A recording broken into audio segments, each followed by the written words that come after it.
Thank you very much for visiting my channel. If not difficult, like and subscribe to my channel to always be aware of events. Thank. Jodie Haydon has lifted the lid on the emotional moment she shared a teary goodbye with Anthony Albanese before he left for war-torn Ukraine.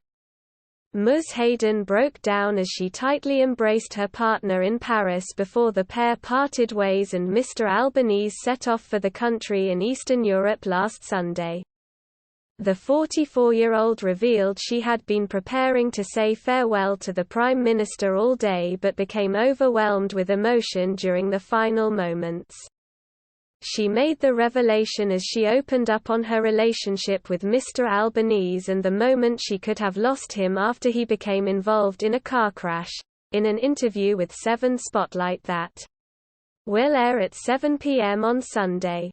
That was really hard. I'd been doing so well all day in preparation for him going, she told Spotlight. I think it was the moment that we got down into the foyer and the team was lined up to say goodbye to him. And there were some hugs and some embraces, and we get outside and the car's waiting. And suddenly it hits me, he's going to a war zone.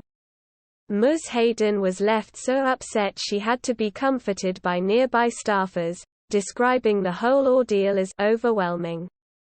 She confessed it was not the first time she had been left fearing for his safety after Mr. Albanese was involved in a car crash in January 2021. The then opposition leader was driving in his car when a Range Rover veered onto the wrong side of the road and collided with his vehicle on Hill Street at Marrickville, in Sydney's inner west. Mr. Albanese suffered internal and external injuries and stayed in hospital overnight before he was discharged the following day. When I got to the accident and I saw the car before I saw Anthony. And I remember thinking at the time, this can't end well, Ms. Haydon said. And that overwhelming sense of, what if I lose him? And I knew then that, yeah, I love him. And I love him deeply. Ms. Haydon met Mr. Albanese in Melbourne in March 2020. She said she had heard about Mr. Albanese in the newspapers and became glad after quickly learning he was the type of man portrayed on television. Ms. Haydon recalled accompanying Mr. Albanese to his trip to Paris where the Prime Minister tried to heal wounds with President Emmanuel Macron after Scott Morrison dumped the $90 billion contract to buy French-made submarines.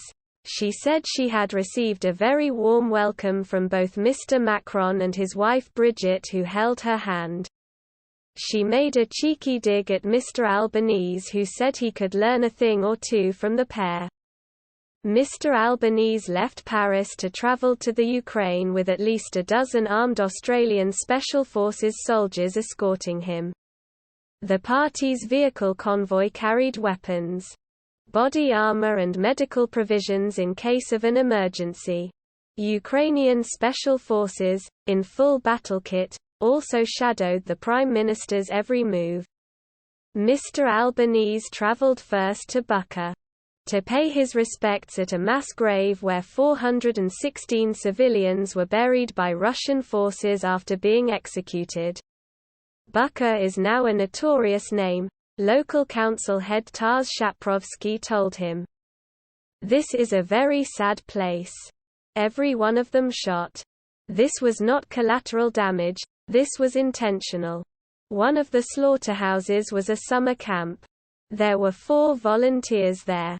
They were all shot. Mr. Albanese told him, Australia shares your desire to seek justice for these war crimes, and we will continue to do so. The grave, behind the town's Church of St. Andrews, has become a pilgrimage site for visiting dignitaries. In a chapel underneath the church, Mr. Albanese joined the congregation, lighting a candle for the victims of the massacre. Mr. Albanese travelled in an armoured Land Cruiser. Local traffic was blocked wherever his party went, with soldiers and police stationed along the route.